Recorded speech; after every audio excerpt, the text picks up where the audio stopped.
ഓം നമോ ഭഗവതേ വാസുദേവായ നമ. എല്ലാവർക്കും പാർത്ഥസാരഥിയത്തിലേക്ക് സുസ്വാഗതം. കണ്ണൻ്റെ ഒരു മനോഹരമായ കഥ കേൾക്കാം. ഭാഗവതം പാരായണം ചെയ്ത് ഭഗവത് കഥകളെല്ലാം പറഞ്ഞു നടന്നിരുന്നൊരു ബ്രാഹ്മണൻ കാലയാപനം നടത്തി.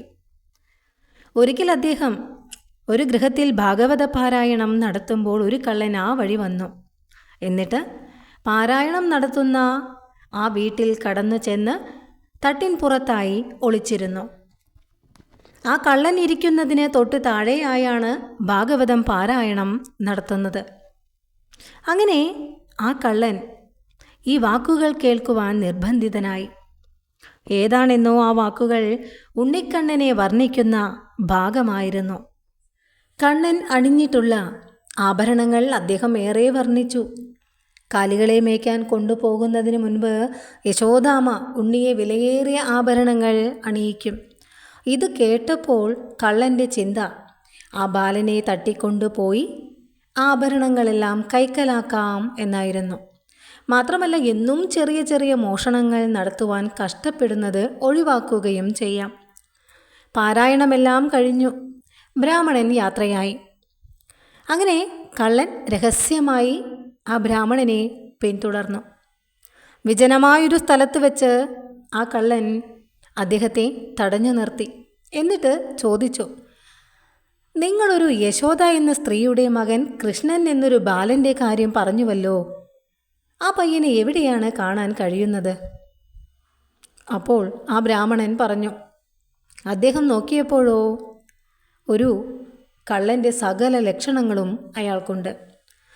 അല്പം പേടിയോടുകൂടി ആ ബ്രാഹ്മണൻ പറഞ്ഞു, വൃന്ദാവനത്തിൽ യമുനാ തീരത്ത് പച്ച പുൽപ്പരപ്പിൽ 2 കുട്ടികൾ എന്നും രാവിലെ വരും.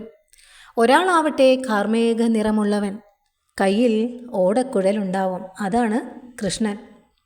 കള്ളൻ ഇത് വിശ്വസിച്ചു. ഉടനെ തന്നെ ആ കള്ളൻ വൃന്ദാവനത്തിലേക്ക് യാത്രയായി. രാത്രിയാണ് ആ കള്ളൻ വൃന്ദാവനത്തിലെത്തിയത്.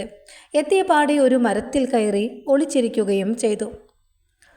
കണ്ണൻ്റെ കാലടികൾ പതിഞ്ഞ ആ പുണ്യഭൂമിയിൽ പുലർവെളിച്ചം പരന്നു. ഹൃദ്യമായ ആ മുരളീനാദം കാറ്റിൽ അലിഞ്ഞെത്തി. അതടുത്തടുത്ത് വന്നുകൊണ്ടേയിരുന്നു. അപ്പോൾ അതാ കള്ളൻ നോക്കുമ്പോൾ 2 ബാലന്മാർ വരുന്നു. കള്ളൻ ആ മരത്തിൽ നിന്നും താഴെ ഇറങ്ങി. എന്നിട്ട് അവരുടെ ആ സമീപത്തേക്കായി ചെന്നു. ആ ദിവ്യമായ രൂപം, ആ പ്രേമാവതാരത്തിൻ്റെ ആ മനോഹരമായ രൂപം ദർശിച്ച മാത്രയിൽ ആ കള്ളൻ മതിമറന്നുപോയി. കൈകൾ കൂപ്പി കള്ളൻ. എന്നിട്ട് തൻ്റെ ആ കണ്ണിൽ നിന്നും ആനന്ദാശ്രുക്കൾ ഒഴുകുന്നത് പോലും ആ കള്ളൻ അറിഞ്ഞില്ല. ജന്മജന്മാന്തരങ്ങളിൽ എത്രയോ പേർക്ക് ലഭിക്കാത്ത പുണ്യമല്ലേ അയാൾക്ക് മനഃപരിവർത്തനം ഉണ്ടായി. സ്വയം മറന്നു. അപ്പോൾ അയാൾ ചിന്തിച്ചു, ഈ കുഞ്ഞുങ്ങളുടെ അമ്മ എത്ര ബുദ്ധിശൂന്യയാണ്. ആരെങ്കിലും ഇത്രയും ആഭരണങ്ങൾ അണിയിച്ച് ഈ കുഞ്ഞുങ്ങളെ ഇങ്ങനെ തനിയെ വീട്ടിന് പുറത്തേക്ക് അയക്കുമോ? കള്ളൻ വീണ്ടും വീണ്ടും ആ ബാലനെ, ആ കാർമുകിൽ വർണ്ണനെ സൂക്ഷിച്ചു നോക്കി. ബ്രാഹ്മണൻ പറഞ്ഞതുപോലെ ഒരു ആഭരണം കണ്ണൻ്റെ കഴുത്തിൽ ആ കള്ളൻ കണ്ടില്ല. അതും കൂടി കൃഷ്ണനെ അണിയിച്ചു കാണാൻ ആ കള്ളൻ ആഗ്രഹിച്ചു.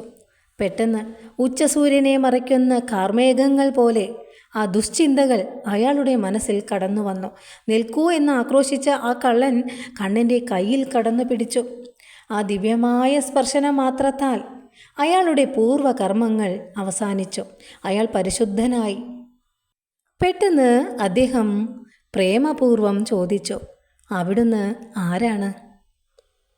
അപ്പോൾ കണ്ണൻ പറഞ്ഞു, നിങ്ങൾ വന്ന ഉദ്ദേശം മറന്നുവോ? ഇതാ എൻ്റെ ആഭരണങ്ങൾ, എല്ലാം എടുത്തോളൂ. ഭഗവാൻ മധുരമായി പറഞ്ഞു. കള്ളനാകെ ആശയക്കുഴപ്പത്തിലായി. ഇതെല്ലാം എനിക്ക് തന്നാൽ കുഞ്ഞിനെ അമ്മ വഴക്കു പറയില്ലേ? അദ്ദേഹം ചോദിച്ചു. ഒരു പുഞ്ചിരിയോടുകൂടി കണ്ണൻ പറഞ്ഞു, അതേപ്പറ്റി വിഷമിക്കേണ്ട, എനിക്കിത് വേണ്ടുവോളമുണ്ട്. പിന്നെ ഞാൻ നിന്നേക്കാൾ വലിയ കള്ളനാണ് കേട്ടോ. പക്ഷെ ഞാൻ എന്തൊക്കെ മോഷ്ടിച്ചാലും ഉടമസ്ഥർക്ക് പരാതിയില്ല. അവരെന്നെ ചിത്തച്ചോരനെന്ന് മാത്രമേ വിളിക്കൂ.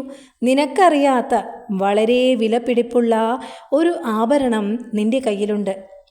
അതെന്താണെന്നോ നിന്റെ ചിത്തം. ഞാനിപ്പോൾ അത് നിന്നിൽ നിന്നും എടുക്കുന്നു. അത് എന്നിൽ നിന്ന് നീയും എടുക്കുക. ആഭരണങ്ങളെല്ലാം കൊടുത്ത് ആ കുഞ്ഞുങ്ങൾ മറഞ്ഞു. കള്ളൻ അത്ഭുതപ്പെട്ടുപോയി. കൈ നിറയെ ആഭരണങ്ങളുമായി ആ ബ്രാഹ്മണൻ്റെ അടുത്തേക്കായി ചെന്നു കള്ളൻ. കള്ളൻ പറഞ്ഞത് കേട്ട് ആ ബ്രാഹ്മണൻ വിസ്മയിച്ചു പോയി. മാറാപ്പിൽ നോക്കി, നിറയെ ആഭരണങ്ങൾ, താൻ പറഞ്ഞതുപോലെ തന്നെയുള്ളവ. ആനന്ദം കൊണ്ട് അദ്ദേഹം വീർപ്പുമുട്ടി. തന്നെ കണ്ണനെ കണ്ട ആ സ്ഥലത്തേക്ക് കൊണ്ടുപോകുവാൻ കള്ളനോട് അപേക്ഷിച്ചു ആ ബ്രാഹ്മണൻ. അങ്ങനെ രണ്ടുപേരും വൃന്ദാവനത്തിലെത്തി കാത്തിരുന്നു. പെട്ടെന്ന് ആ കള്ളൻ വിളിച്ചു പറഞ്ഞു, അതാ നോക്കൂ നോക്കൂ, അവർ വരുന്നു. പക്ഷേ ആ ബ്രാഹ്മണന് ആ ദർശനം ലഭിച്ചില്ല. അദ്ദേഹത്തിന് വലിയ മനക്ലേശവും പശ്ചാത്താപവും ഉണ്ടായി.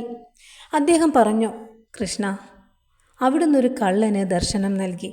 എന്തുകൊണ്ട് എനിക്ക് തരുന്നില്ല? എനിക്ക് ദർശനം തരുന്നില്ലെങ്കിൽ ഞാനിപ്പോൾ എൻ്റെ ഈ ജീവിതം അവസാനിപ്പിക്കും.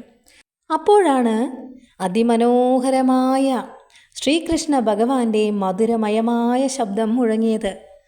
നിങ്ങളൊരു കഥ പോലെ ഭാഗവതം വായിക്കുന്നു, പക്ഷെ കള്ളനോ അയാൾ അതെല്ലാം സത്യമെന്ന് ഉറച്ചു വിശ്വസിക്കുന്നു, അല്ലെങ്കിൽ ഉറച്ചു വിശ്വസിച്ചു.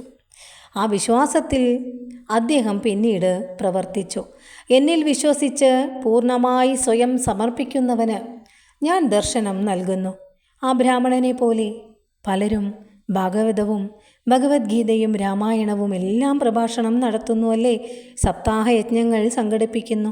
എന്നാൽ അതിൽ പറയുന്ന സദ്വിഷയങ്ങൾ പൂർണ്ണമായ വിശ്വാസത്തോടുകൂടി ഉൾക്കൊള്ളുവാനും ജീവിതത്തിൽ അത് പകർത്തുവാനും അവർക്ക് കഴിയുന്നില്ല. ഒന്ന് പറഞ്ഞുകൊണ്ട് മറ്റൊന്ന് പ്രവർത്തിക്കുന്നു. അപ്പോൾ അവർക്ക് ഭഗവത് അനുഗ്രഹം കിട്ടാൻ ഇനിയും പല പല ജന്മങ്ങൾ വേണ്ടിവരും. ഭഗവാന്റെ അനുഗ്രഹം എല്ലാവർക്കും ഉണ്ടാവട്ടെ എന്ന് പ്രാർത്ഥിച്ചുകൊണ്ട് ഹരേ കൃഷ്ണ, ഹരേ ഗുരുവായൂരപ്പ ശരണം.